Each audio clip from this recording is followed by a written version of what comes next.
할렐루야. 주님의 은혜로 주님의 정을 사랑합니다. 여러분들 이제 앞에 보이시면은 성탄절 트리가 완성이 되어 있고요. 또 좌우에도 성탄절 이렇게 장식들이 이렇게 준비가 되어 있습니다. 어느덧 이제 강림절 내일 되면 여기 초도 보라색으로 바뀔 거예요. 이 초도 보라색 초 4개에 흰색 초 하나 있잖아요. 이 4개의 보라색은 강림절, 즉 예수님께서 다시 오시는 기다리는 것을 의미하고요. 마지막 하얀색은 실제 주님께서 오셨던 성탄절을 기념하기 위한 흰색 초입니다. 여러분, 정말 1년이 다 지나가서요. 이제 교회력으로는 새로운 이제 1년이 시작되고 있습니다. 이제 곧 시작이에요. 정말로 강림절부터 시작하는데, 그러니까 우리 지금 교회로는 이미 2021년이 오는 거나 마찬가지입니다. 1년 동안 살면서 어떤 느낌을 받으셨나요? 오늘도 이제 이렇게 마지막 한 해 더 살아가는 마지막 주에 소망이라는 주제를 가지고 있는데, 소망이 여러분들 소망을 가지고 있는 사람들은 결코 부끄럽거나 수치스럽거나 아니면은 머뭇거리지 않습니다. 왜냐하면 분명한 목적이 있기 때문입니다. 오늘 예배가 여러분들 목적이 혹여나 없다면 찾는 것이 예배를 원하며, 또 여러분들이 삶 속에서 기쁨과 감사가 가득한 그 숨을 쉬는 그런 능력의 소망이 되기를 축복합니다. 오늘도 찬송하기 전에요. 잠깐 기도하면서 예배 준비하면서 기도하겠습니다. 사랑과 은혜가 많으신 하나님 아버지 감사합니다. 주님의 선하신 뜻대로 우리를 붙드셔서 우리가 주님 안에 살게 하여 주시고 온전히 주님 뜻대로 감사함으로 살게 하여 주옵소서. 모든 것을 홀로 영광을 받으시게 감당하신 예수님의 이름으로 기도드렸습니다. 아멘.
같이 한번 찾아보겠습니다.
마지막 곡은요, 원하고 바라고 기도하는 찬송입니다. 이거는 소망뿐만 아니라 우리가 어떻게 해야 될지 결단도 같이 담고 있는 거예요.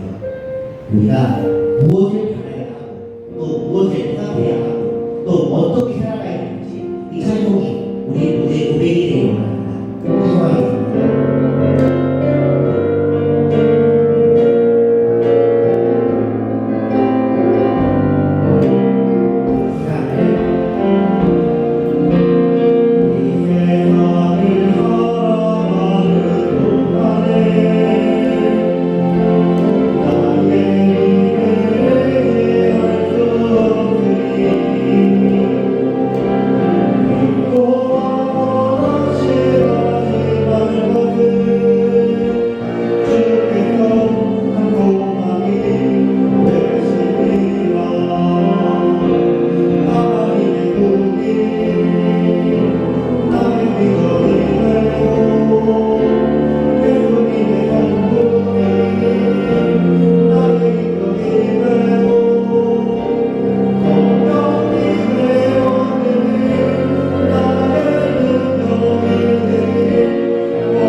소망이 오늘 주의 기쁘시게 합당한 그런 소망이 되하여 주옵소서. 이 시간 예배를 위하여 주님 한번 부르고 기도하겠습니다. 주여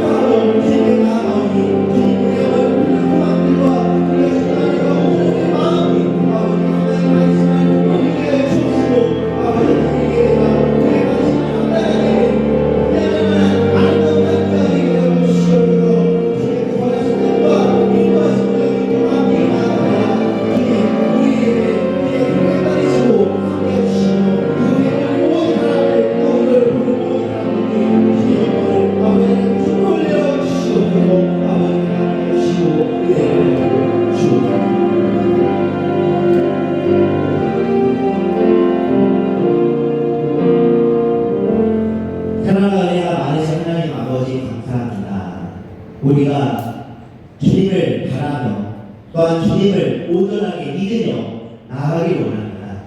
이 시간 주님에 나온 사랑하는 학생 청년들 기억하시고 아버지 또한 가장 사역되고 나오지 못한 많은 사람들 또한 기억하시며 언제나 주님 각자의 마음에 주님을 사모하는 마음을 충만하게 채워 주시옵소서. 이 시간 말씀을 들고 아버지 주님의 아버지 나아갈 때 주님 각자의 마음에 깨우치게 하여 주시며 아버지 주님의 그 선하신 능력 안에서 우리가 새로워지게 하여 주옵소서. 각가지 예수님의 이름으로 기도드렸습니다. 아멘.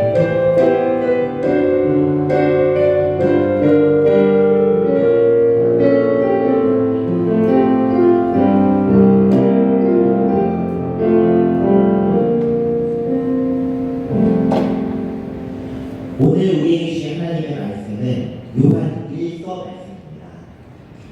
요한 1서는 신약 기족이 있는데요. 제가 이 성경으로는 신약 390페이지입니다. 요한 1서 3장 2절과 3절 말씀인데요. 오늘 제가 반대로 읽겠습니다. 눈은 여기 앞에 있는 화면을 그리고 귀는 제게 집중해 주시기 바랍니다. 읽겠습니다. 사랑하는 자들아, 우리가 지금 하나님의 자녀라. 장래에 어떻게 되기는 아직 나타나지 아니하였으나 그가 나타나시면 우리가 그와 같을 줄 아는 것은 그의 참모습 그대로 볼 것이기 때문이니 주를 향하여 이 소망을 가진 자마다 그의 깨끗하심과 같이 자기를 깨끗하게 하느니라. 아멘. 자, 오늘 말씀의 제목은 우리가 바라는 것이라는 제목입니다. 우리가 바라는 우리의 소원은 통일이라는 노래가 있죠. 우리가 바라는 것, 우리는 무엇인가를 항상 기대하면서 또한 바라면서 살아갑니다.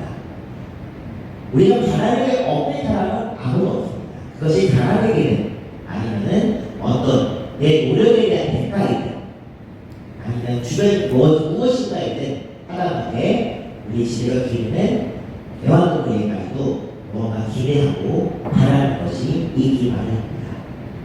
소망이라고 하는 것은요, 그것이 바로 하나님께 대하여 무엇인가를 바란다는 의미에서 사용하는 특별한 성경적 단어입니다. 우리가 보통은 희망, 우리가 장래에 대한 무언가에게 장래의 희망은 무엇입니까에는 희망이라는 표현을 사용하고 그 외에는 그냥 원하는 게 뭐야, 원한다라는 표현을 많이 쓸 텐데 우리가 오늘 바란다고 하는 것은 그것보다 조금 더 포괄적이고 좀 더 영적인 것을 얘기합니다. 오늘 말씀에 나와 있는 내용도 바로 그것과 관계되어 있으며 우리가 또 한 해의 지난 시간에 결단까지 이야기했는데 결단하고 또한 우리가 그런 준비의 마음으로 어떻게 살아가야 하고 어떤 마음을 품어야 하는지에 대해서 오늘 말씀을 통해서 같이 나누기를 원합니다. 오늘 말씀에서는 요한 1서 이것은 사도 요한이 쓴 책인데요. 성경의 역사에 있어서는 거의 이 성경 전체에서도 거의 마지막에 쓰여진 책들입니다. 요한이라고 하면 우리가 아는 사람은 이미 세례 요한은 아니지만 여기 사도 요한은 예수님의 제자라고 하는 그 12제자 중에 가장 나이가 어렸던 사람입니다. 요한복음과 요한일서, 요한일서, 요한삼서, 그리고 요한계시록을 쓴 사람으로 알려져 있고요. 대부분의 사도들, 예수님 제자들이 로마 병정들이나 유대인들에게 목숨을 잃는, 즉 순교의 형식으로 자기의 그 명보다도 일찍 죽었다는 이 사도 요한은 가장 어렸을 때 가장 마지막까지 살았던 사람인데, 이 사도 요한이 죽은 연령은 보통 90살에서 97세 정도로 예상되고 있습니다. 요즘도 90살 넘으면 진짜 장수했다는 표현을 많이 쓰는데, 그때 당시에 수명이 50도 안 됐는데 90살이 살았다는 얘기는 대단한 건강을 가진 사람이라는 건 아닙니다. 사도 요한은 다른 사도들이 죽을 때 몰래 피신해서 그렇게 살았던 사람이 아니고요, 같이 고난도 당하고 순교할 위기도 몇 번이나 겪었던 사람입니다. 심지어 이 요한예서를 기록하기 직전에 사도 요한은 로마의 황제에게 직접 잡혀가서 신문을 받고 끓는 기름 속에 들어갔다 성소에 살아나서 어쩔 수 없이 귀향을 보냈다는 그런 전설 같은 이야기가 남아 있습니다. 그렇게 오래 생존한 이유는 언제나 하나님께서 이렇게 많은 성경의 내용들을 기록하게 하신 게 아닌가, 그렇게 또한 생각하고 있습니다. 그리고 사도 요한의 내용들, 요한복음도 마찬가지예요. 요한복음을 포함해서 사도 요한의 책들은 전부 다 장래 일에 대한 그런 내용들이 굉장히 많이 있습니다. 장래 일들, 장래 일이라고 하면 우리가 어떤 걸 생각할 수 있을까요? 자, 우선 여기 있는 중사람들이 장래 일을 하면 일단 1차적으로는 원소를 쓰게 된 다음 달에 생각하기 쉬울 거예요. 그렇죠? 예, 감사합니다. 이런 반응 굉장히 좋아요. 2차적으로는 이제 여러분들에게 또 그로부터 3년 정도 지나면은 대입 수능을 이거 준비하는 장면이에요. 그 이후에 남자 친구들은 군대로 들어가고, 또 대학교 진학, 그 이후에 취업, 그리고 결혼, 가정이 부분이 앞을 가리는 어쨌든요, 이런 이야기들을 여러분들 마음속에 일반 조금씩 품고는 있을 겁니다. 그것이 구체적으로 드러나지 않았을지언정 내 장래에 이런 모습들이 있지 않을까 하면서 그려도 보고 아니 생각도 해보고 여러 가지 가지고 있을 겁니다. 여기 있는 student들도 마찬가지일 겁니다. 물론 여기 있는 소망을 다 여기 있는 장래들을 이제 겪었던 친구, 저도 마찬가지고요. 겪었던 사람들은 여전히 장래에 대한 우리가 분명한 바라는 것, 기대하는 것, 앞으로 무언가를 그려보고 할 수 있을 겁니다. 대학에 다니는 분들은 대학 이후 취업이나 아니면 장래인들, 그리고 시험 빠지는 분들은 앞으로 내가 어떻게 할 것인지, 지금 이 직장과 그리고 앞으로 내 장래에 대해서 이런저런 고민이 많은 겁니다. 오늘 말씀에 나와 있는 그 장래는 그것과는 조금 더 거리가 먼 이 세상의 장래를 이야기하는 것입니다. 세상의 장래라고 하면 우리가 처음 시작의 때와 마지막의 때를 이야기할 때 그 바로 마지막을 이야기합니다. 우리가 시작은 창세기에 나와 있는 것이니 우리가 성경을 이야기하는 세상의 시작이라고 알고 있고요. 마지막이라는 것은 요한 계시록에 나와 있는 특별한 계시들 보고 환상들을 이야기 쉬운데, 사실은 요한 복음과 요한 1서에도 여전히 마찬가지로 그런 장래 일들에 대한 소망들이 드러나고 있고, 그것을 바로 이야기하는 것이 바로 본장인 3장의 내용입니다. 그래서 처음 말씀이 굉장히 도발적이에요. 어떤 도발적이냐? 우리가 지금은 하나님의 자녀다. 여러분, 우리가 하나님의 자녀라는 걸 의심하는 친구들 있나요? 하나님 믿는 하나님 자녀 아닐까? 그런데 지금은이라는 표현을 사용하고 있습니다. 왜 지금이라고 얘기하고 있냐면은 그 다음 구절이 바로 장래에 어떻게 될지는 아직 나타나지 않았다고 이야기를 하고 있습니다. 우리의 믿음이 유지될 수 있는 보장은 그 누구도 할 수 없다는 이야기가 되는 겁니다. 우리가 하나님을 믿는다는 그 믿음 안에서 쭉 살아가고 있지만 지금 이 믿음이 어떻게 될지는 아무도 모른다는 것입니다.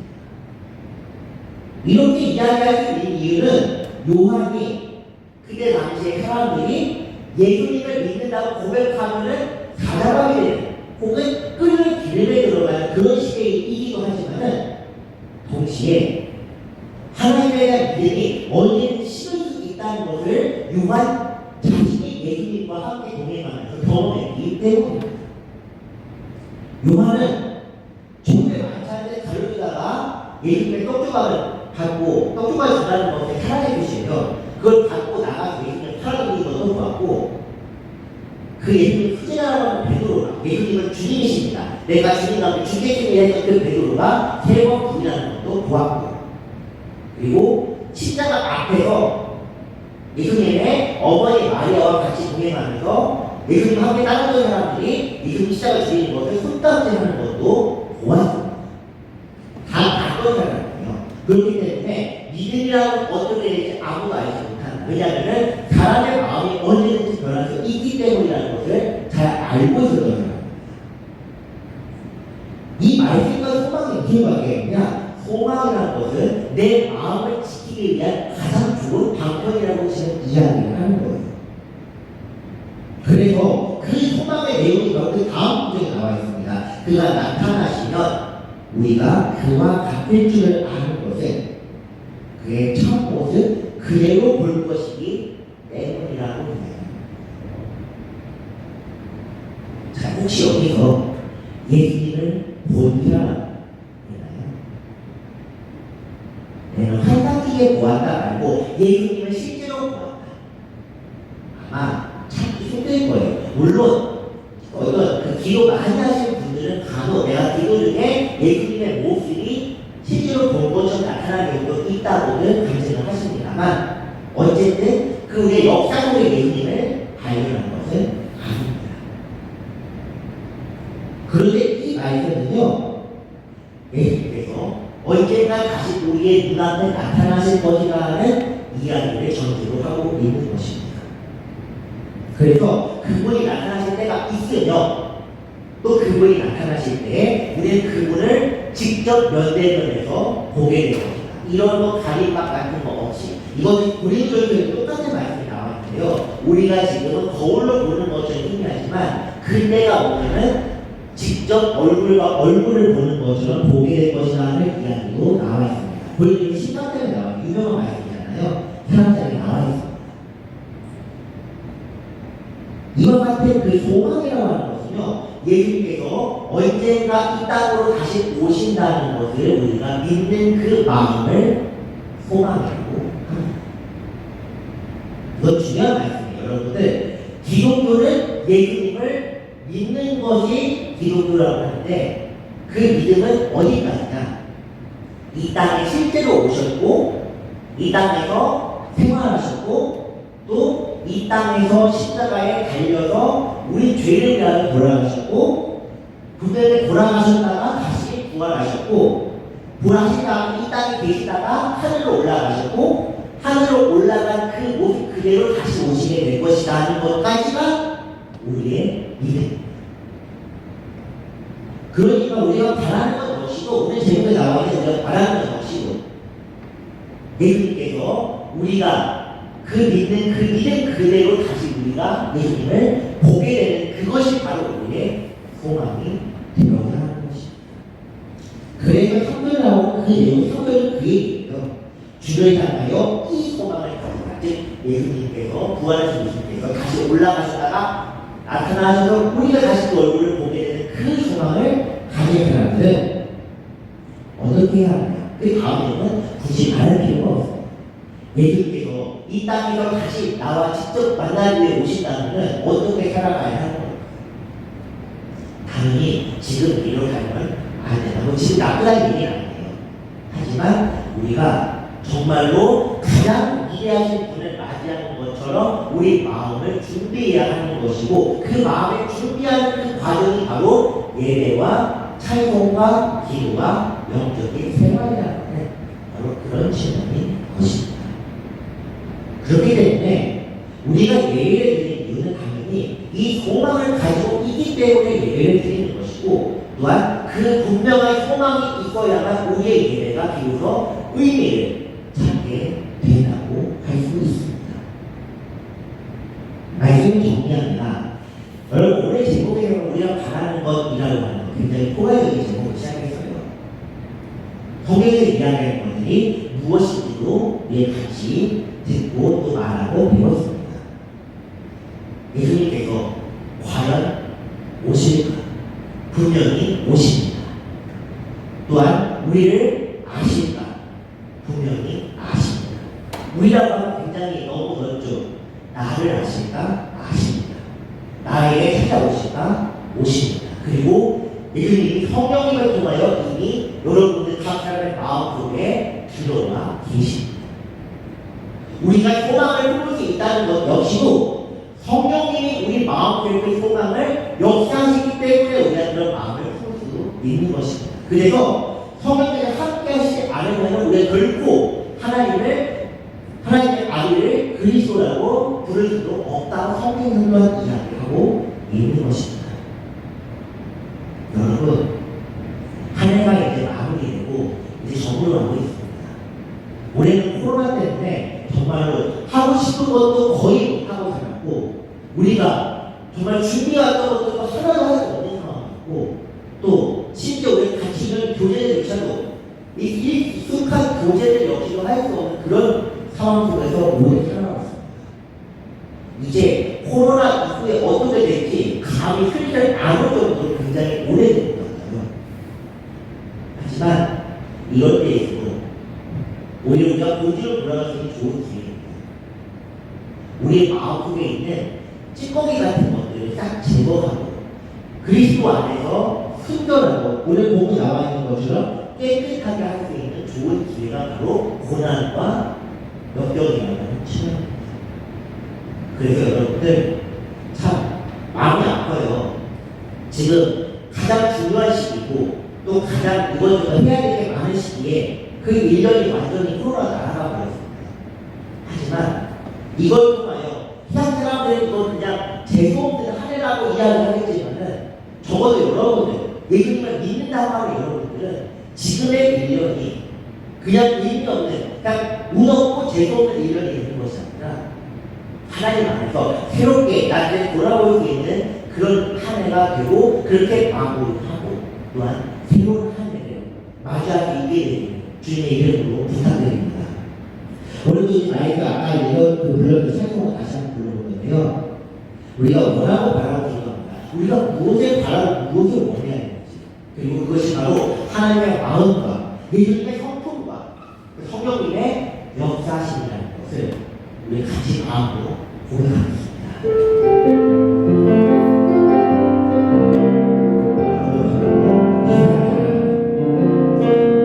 주께서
주님, 세상에 살아가면서 낙심하고 쓰러질 때마다 주님만을 바라보게 하시고 참 소망으로 살의 힘을 얻게 하여 주시옵소서. 감사드리며 예수님의 이름으로 기도드렸습니다. 아멘. 광고하겠습니다. 여러분 주안에서 사랑합니다. 이제 코로나가 좀 더 심해졌습니다. 정말 참 마음이 아픕니다, 여러분. 또 왜 이게 예배드릴 수 있다는 사실이 참 은혜고 복입니다.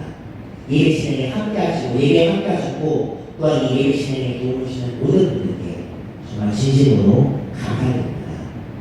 그리고 코로나19가 굉장히 지금 확산이 심해지고 있습니다. 여러분들 뉴스를 통해서는 여러 가지로 접할 수 있는데요.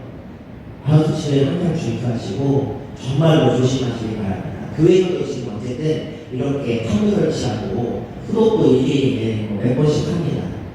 굉장히 여러 가지로 코로나 정말 안전하도록 애쓰고 있으니까 여러분들 같이 기도하면서 예배에 동참하시길 바랍니다. 그리고 이제 날씨가 영하로 내려왔습니다. 아주 추워요. 그래서 이제 감기 걸리는 사람도 있고 또 감기는 아니더라도 그냥 겨울에는 가볍게 열 나는 경우도 꽤 많이 있습니다. 건강 걱정되는 상황이에요. 그래서 항상 건강하시고 또한 이런 날씨가 추울 때는 넘어지면 크게 다치니까요. 운동할 때가 항상 조심하시고 여러 가지가 없을 여름밤에 강건하시기 바랍니다. 특히 이제 희생 조심하세요. 예, 주님 안에서 정말 축복하고 사랑합니다. 주님 알려주신 대로 예배 마치겠습니다. 기도를 하시겠습니다.